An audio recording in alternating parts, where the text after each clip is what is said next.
The Assets module enables users to efficiently store and manage all their asset information. Efficient management of asset data assists businesses in financial management, asset maintenance, operational efficiency, and risk management. The module has assets classified under IT assets, vehicles, and a generic asset class. It is easy to add and track an asset's details, purchase details, warranty details, and service details. A standout feature is automatic reminder tasks. This feature generates tasks and alerts users of upcoming registration expiries, service dates, or end of warranty periods. This provides users with peace of mind, ensuring that they never miss important deadlines or appointments related to their assets. With just a few clicks, all important information about an asset presents itself.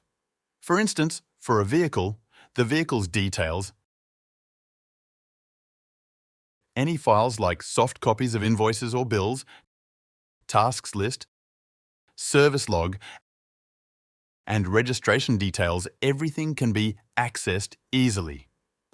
This module also includes asset reporting, allowing users to gain valuable insights into asset data for strategic planning and performance monitoring. To access the Assets homepage, users can simply click on the Assets icon located on the sidebar. For detailed instructions on navigating the sidebar, please refer to the respective guide.